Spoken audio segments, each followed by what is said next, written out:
Today we'll talk about the another topic, that is a functional components. Whatever we have started with the basics of or for the fundamentals of computers, it's a topic, the module introduction, right? The whole entire module is related to the same input output components only. Now we will talk about the functional aspects, how exactly the same input device, output device and the processing unit. Processing unit is nothing but the CPU. So, which has some internally which has some components like ALU, CU and MU.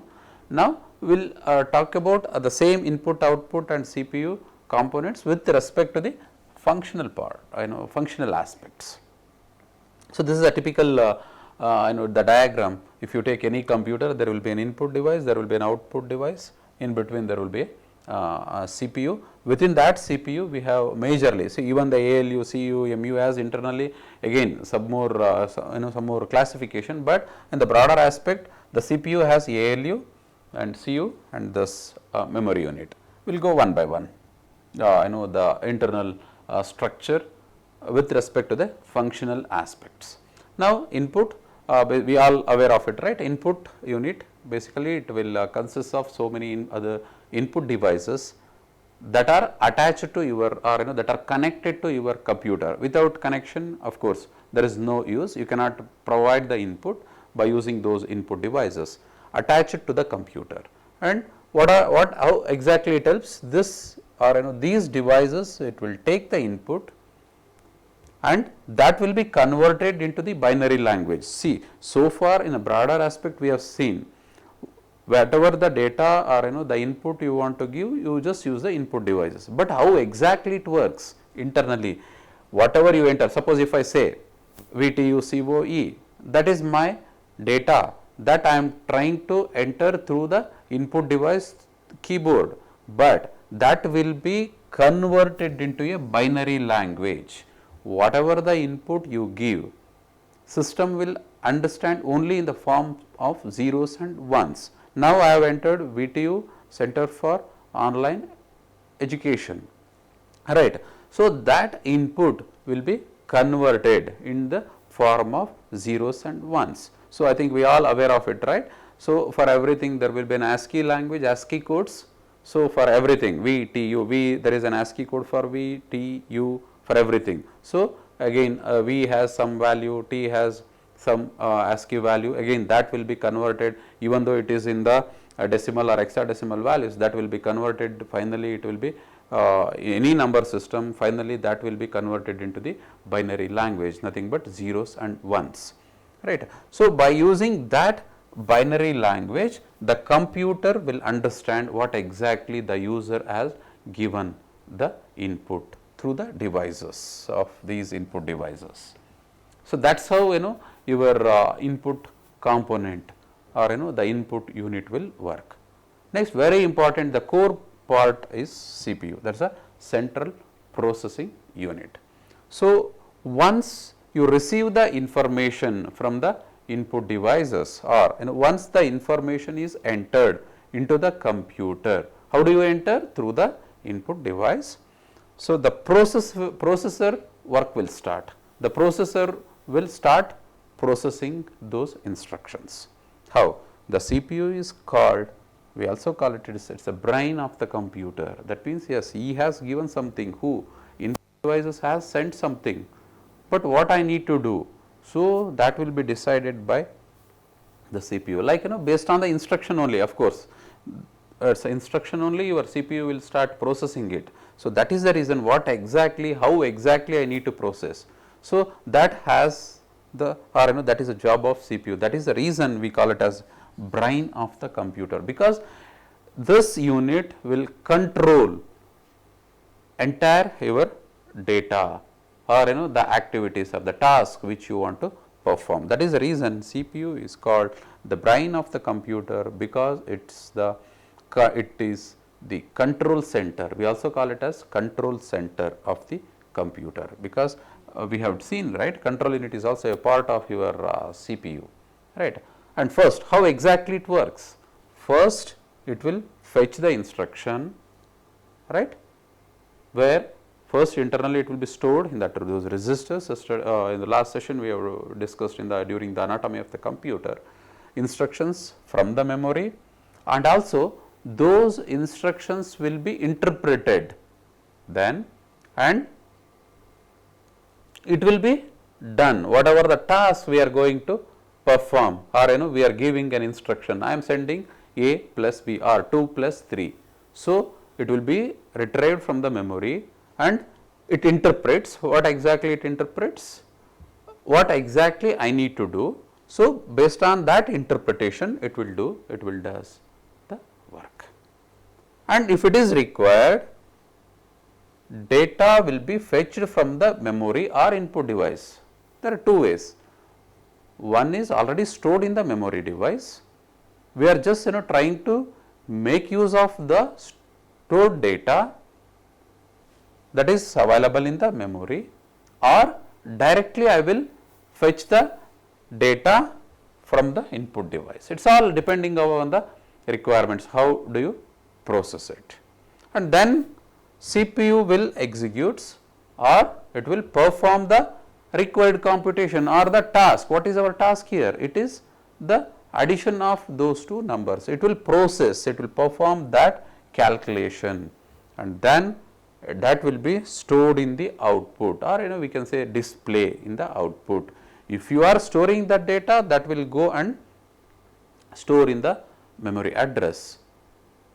So, or directly if you want to display, yes, you can display through the output devices. We know output, what are the different output devices? Through those devices it will be displayed. Whatever the processed data we have given, it will process, and processed data we call it as information, that will be displayed through the output devices.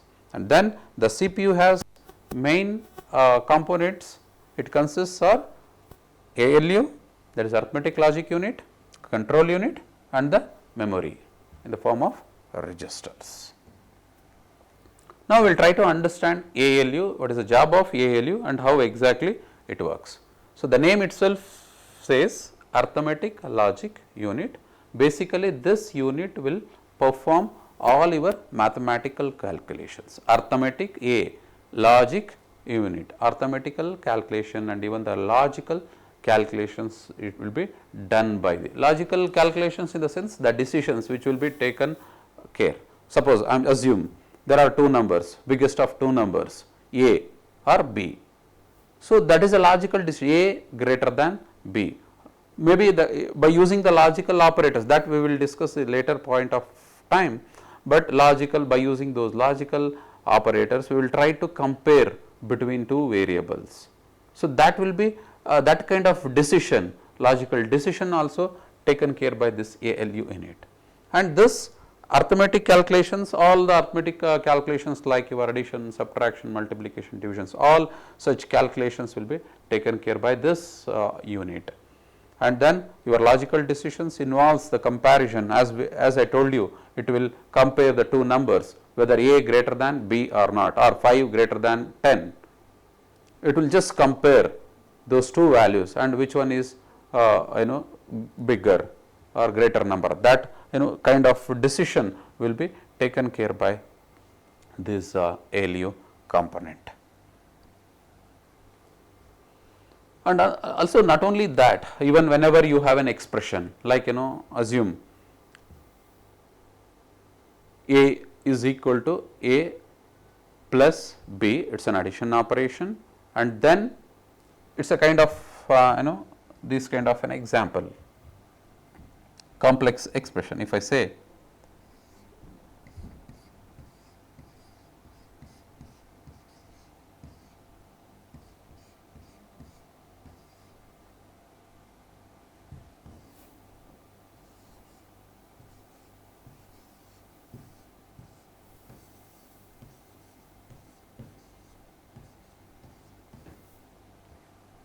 so, it is more than 1, it is a simple just arithmetic operation. In the same expression we have, so it is an addition and then the multiplication. It is a combination, it's we call it as one expression. Even your ALU will help you to perform these kind of activities. It is not only a simple, all kind of calculations, whether it is addition, subtraction or combination of both, and even which one I need to execute first, either these two or these two. Yes, we have given the clear specification. First, whatever is there within the brace, that is a plus b, that you evaluate first, and then what is the output of this will be multiplied with c. But who will instruct? So everything that will be like that's how your programs has been given the instruction. And then similarly we are comparing these two, and then we are comparing, if based on these two result, we are just using some logical comparisons, and then we are just it generates the output. Everything will be taken care by your ALU unit. Next, another one is the control unit. Basically, control unit is the job of the control unit is to control the data, the flow of the data, because for any task or any computation, the data is very much essential. So the flow of that data is also very important. Who will coordinate that? Your CU will coordinate the flow of the data with respect to the input, and at the same time with respect to the output, and also both in and out will with respect to the CPU. CPU has to receive the input, and also after processing it has to generate the output. So your control unit take care of what I need to receive and what I need to generate, which one I need to send it as a output after your computation or the calculations. So it will control all the operations, whatever the ALU does, and even the memory registers, anything which will be done by this. So control unit will be coordinating to the input or output devices. So and also responsible for carrying out all the instructions stored in the program. This is also very important, carrying all the instructions which are stored in the program, whatever the instructions you have stored, even based on that, because as already we have told, data flow. So the flow of data, if I say if A is greater than B, you go to this way, or else you go and print B is big. Here it is A is big. So now see what is the instructions you have given here. I am just giving the task like you compare these two. So based on this outcome, you decide the flow of data. Yes, if it is true, if A is greater, then the flow will transfer here. Otherwise, the flow will go that side. So this is how it controls the, or it coordinates, or the entire your CU will be the responsible to carry all these flow of data, and also responsible for processing, or to carry all those instructions which are stored in the program. And it decodes the fetched instruction, interprets it, and sends the control signal to the input output device until the required operation is done properly by ALU and memory. That means, assume A greater than B. So now it has to process, or it has to compare whether A and B, which one is bigger. The task, actual task is comparing. So for this it requires two inputs, A value and B value. So immediately what happens? The control unit will coordinate to the input device. You get the input, you send the value of A and send the value of B. So that's how it is coordinating with the input devices. It will receive the input.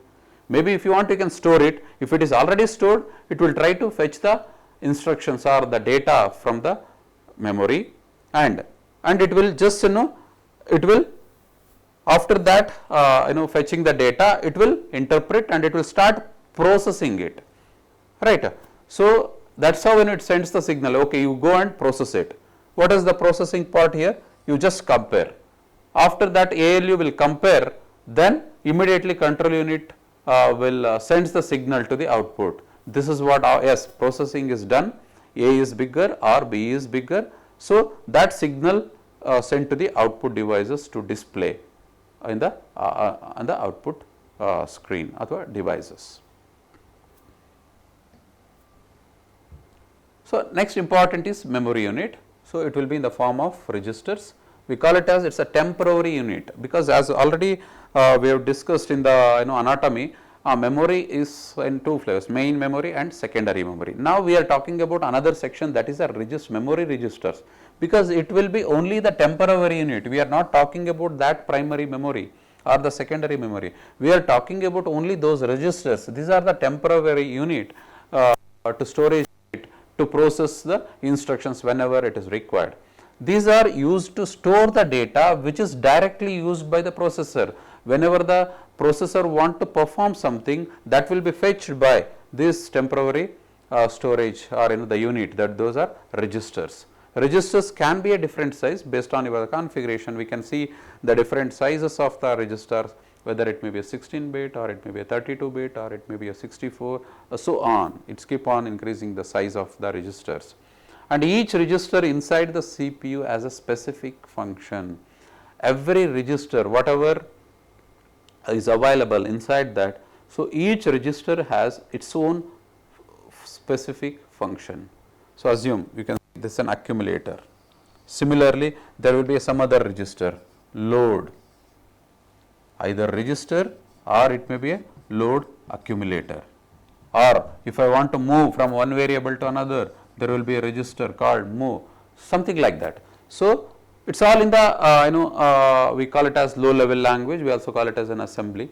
So, registers will be in different size, and also where is that, different sizes, and also inside of that we have a register, and it will does a specific function like storing the data, storing an instruction. Data is different and instruction is different, and storing the address of a location in memory, because everything that is how the memory has been built.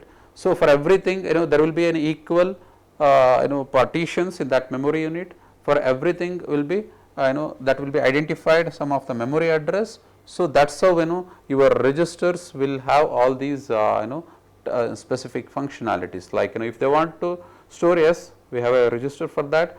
If you want to store a instruction, yes, there are separate instructions registers for that.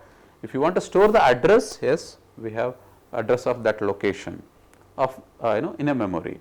So, everything will be taken care by these registers, and the user registers can be used by an assembly language. As I told you, we have LDA, LDR, move, right, store. So, everything will be used by this assembly language programming. So, to store the operand or even intermediate, if you want to assign or if you want to store the results also, everything will be taken care by these registers. And there is another register, accumulator. So, it is the main register. So, basically this accumulator register in the ALU, and it will contains one of the operands of an operation to be performed in the ALU. That means, so one of the operand should be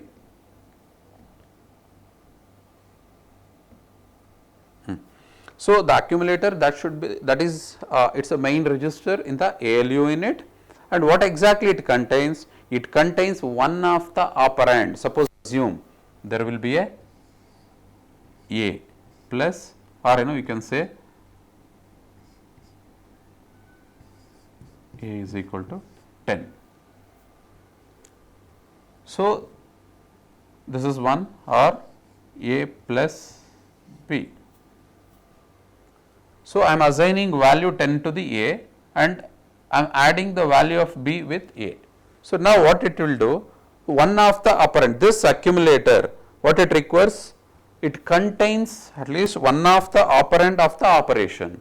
One of the operand, either it may be A or it may be B, right. One of the operand, it has to be, that accumulator contains one of the operand of an operation. Assume this is one of the operation, I am assigning the value 10 to the variable A, or I am adding these two variables A and B. One of the operand, plus is an operator and equal is an operator here. Now, these two are the operands. So, your accumulator will contain either one of this operand to perform your ALU, whichever whatever you want to do in the ALU, that is how accumulator works.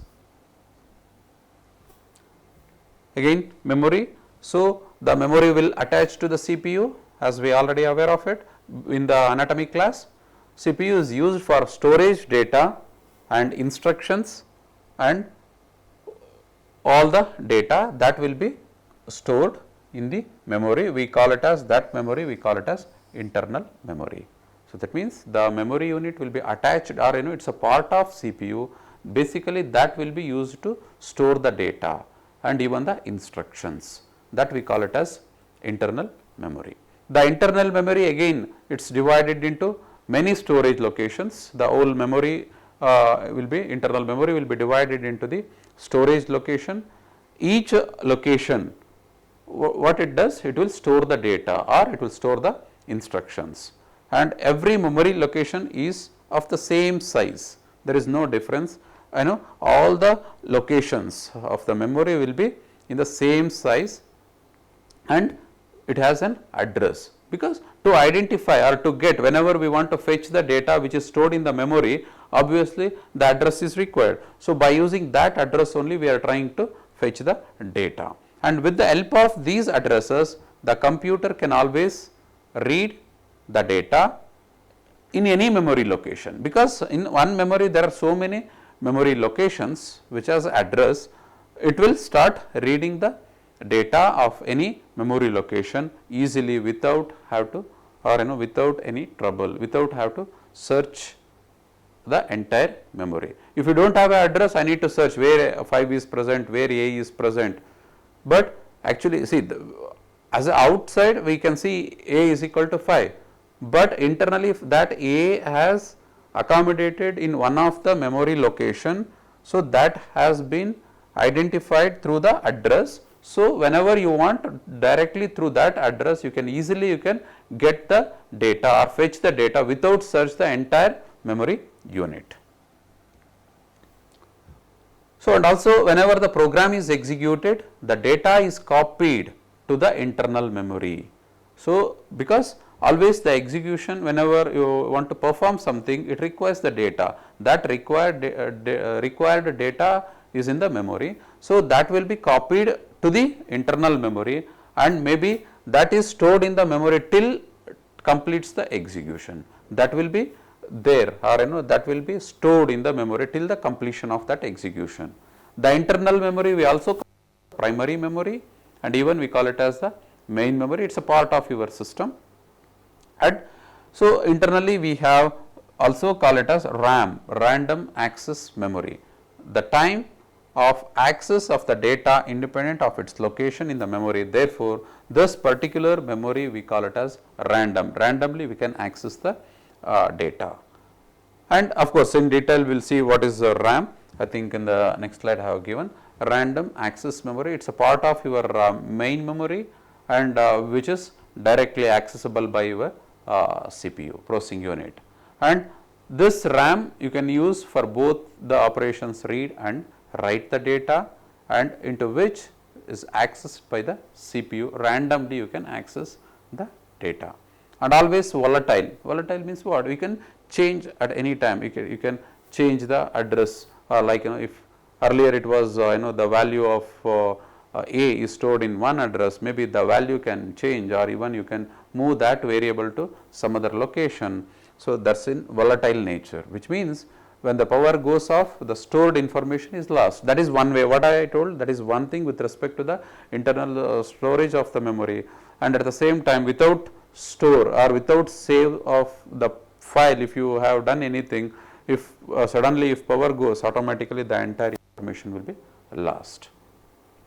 And again RAM is used to store the data that is currently which are processed by the CPU, and most of your programs and data that can be modified and even stored in the RAM. Even you can modify and store it in the same internal memory. This is a part of your main memory or the primary memory.